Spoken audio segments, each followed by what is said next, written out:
کامیاب نہیں ہو پا رہے ہیں۔ دوسری طرف ہمارے جو اس پروگرام کے میزبان ہیں ان کا بھی صورتحال دیکھ کر یہ تقاضا ہے کہ اس کو سمیٹ کر فوراً ختم کیا جائے۔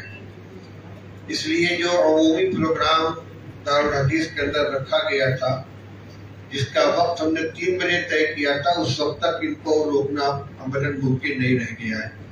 لہذا میں یہاں پر جو حضرات موجود ہیں ان کی موجودگی میں ہمارے جو اساتذہ کرام ہیں، دوسرے اداروں کے ذمہ داران ہیں اور دیگر حضرات، ان سب کی طرف سے اپنے مہمان گرامی قدر کا استقبال کرتا ہوں۔ ان کی آمد کا بہت بہت شکر گزار ہوں کہ انہوں نے اپنی لمبی مسافت طے کی اور دارالعلوم کو اپنے پروگرام کے اندر شامل رکھا۔ دارالعلوم دیوبند کا افغانستان کے ساتھ جو قدیم رشتہ ہے وہ ناقابل فراموش ہے، اور دارالعلوم دیوبند سے فارغ ہو کر افغانستان میں علم کی شمع روشن کرنے والوں کی ایک بڑی تعداد ہے۔ ادارے بھی قائم کیے انہوں نے اور دینی خدمات کی ہیں، اور آج بھی الحمدللہ یہ سلسلہ جاری ہے۔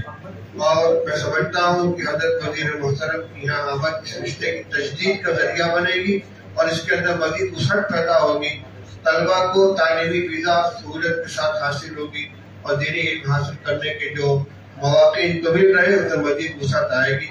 میں پھر سے تمام لوگوں کی طرف سے، تعلیم کے ذمہ داروں کی طرف سے، ارکان شورا کی طرف سے، اساتذہ کرام قدر کی طرف سے، طلب عزیز کی طرف سے مہمان موصول کی خدمت میں شکریہ پیش کرتا ہوں۔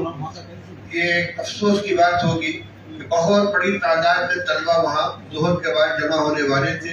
حضرت کی استقبال کا وہاں انتظام کیا گیا تھا، لیکن اس بے قابو بھیڑ نے سارا پروگرام بدل کر دیا۔ اس لیے اس موقع پر میں اتنی اکتفا کرتا ہوں۔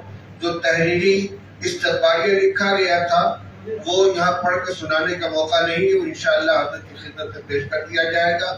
میں دوبارہ یہاں تشریف آوری پر شکریہ ادا کرتا ہوں اور امید کرتا ہوں کہ آئندہ انشاءاللہ اس رشتے میں اور مزید استواری آئے گی، پختگی پیدا ہوگی دونوں ملکوں کے درمیان تعلقات کے بڑھانے میں، اور ایک دونوں ملکوں کے عوام کے لیے خیر و بھلائی کا ذریعہ بننے میں انشاءاللہ یہ کارآمد ہوگی۔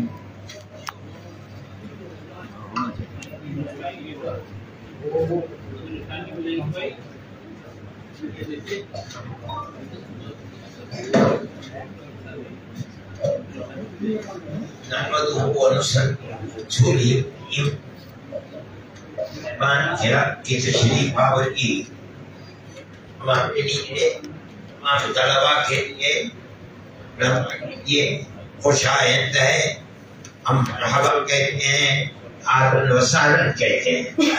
دارالعلوم ایک علمی مرکز ہے، اس حیثیت سے دارالعلوم تعلق ساری دنیا کے ملکوں سے ہے، جہاں سے طلبا آتے ہیں، طلبا جاتے ہیں اور جانے کے بعد مدارس کا قیام ہوتا